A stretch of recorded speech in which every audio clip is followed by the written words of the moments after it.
UFC 250 results. Hey guys, here's the results for UFC 250. Amanda Nunes versus Felicia Spencer. In the main event, it was complete domination. Amanda with a clear superiority on the feet, and she stuffed Felicia's very first takedowns too easily. The next time Spencer initiated the grappling, Amanda tossed her straight to the mat and punished her there. Nunes just continued to throw that 1-2 and was landing almost at will, and they were landing heavy. She really put the exclamation point on it as she was taking down Spencer at will. She was just better. Better on the feet, better on the ground, better overall. She is the greatest of all time. She looked perfect. Felicia was so tough. She took so many shots and continued to work. She made it to the final bell. She lasted with Cyborg and Nunes, the two hardest hittest women UFC has ever seen. It was sad seeing her get beaten up, but her stock, I think, still stays high. Cody Garbrandt versus Rafael Assunção. Cody came out very patient. He used his calf kicks to bother Rafael when he started to press forward.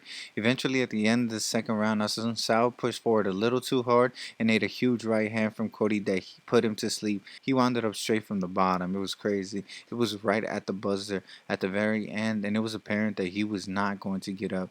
Cody was super patient. He used his speed advantage to go in and out, and I still stand by Cody having the fastest hands in the division. I mean, when he throws, they are lightning quick. He was able to remain calm and never planted heavily until the final shot. He looked like a top bantamweight again. Just like everyone else, I never knew why he would decide to brawl. He has great hand speed, his defensive movements are top notch, and he hits hard enough to deter anyone from pressing him too much. I'm actually glad he finally got his head back on and his passion back. I'm excited to see where he goes from here. Aljamain Sterling versus Corey Sandhagen. Aljamain came out the gate blazing. He put so much pressure and backed up Corey to the fence and eventually got a hold of him. He took him to the ground and quickly attempted a rear naked choke that he couldn't get under the neck but was still tight. He eventually let it go and during a transition eventually wrapped it under the neck and put Sandhagen straight to sleep. It was lightning quick performance by Aljo. He for sure is up next for a title opportunity. He had a dominant performance and in a wide open bantamweight division, he placed himself next in line. It was a great win for Aljamain. Neil Magny versus Anthony Rocco Martin. It was such a close fight. Martin started off really hard. He initiated the grappling exchanges and landed the bigger shots early on. Two judges had it 30-27, and that's kind of crazy because I thought for sure Martin won the first round, but I mean, I guess it was super close. Magny took the unanimous decision, and overall, he looked solid as always. In the third round, he ran away with it, in my opinion. He absolutely turned it on. He did everything to continue to empty the tank of Martin. He pressured on the feet and continued to hold on to Rocco. His conditioning looked amazing. He seemed fine in contrast to his opponent, who was absolutely gassed by the middle of the third. It was a solid win for Magny. Eddie Wineland versus Sean O'Malley. Sean O'Malley came out and absolutely flatlined Eddie Wineland.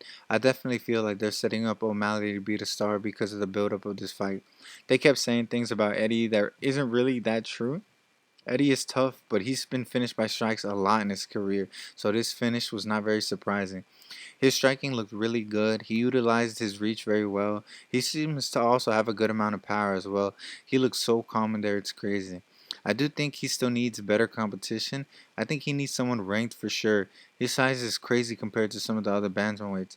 I like to see him face someone like Chito Vera, but he's the real deal. The bantamweight division is insane, and here's one more guy just starting to rise. Alex Caceres versus Chase Hooper. Alex Caceres came out and it was apparent he was much more experienced on the feet. He caught Chase Hooper very early with the left hook as Chase was coming in. That was a recurring theme throughout the fight. Every time Chase marched in, Alex turned and threw the check hook that always found Chase. It was weird seeing Alex go to the ground at times. Seems he was putting himself in unnecessary danger. He held his own and I'm honestly happy for him. Alex is one of those people whose record is a lot worse than how he is as a fighter. As for Hooper, he really needs to work on his striking, but the rest of it is up to time. He just needs some more experience, I think. This test was too much for him. Hooper has a lot of room to improve, and I'm looking forward to it. Thanks for watching, guys. How'd your predictions go? How many did you guys get right? Don't forget to like and subscribe, and I'll see y'all next time. Take care.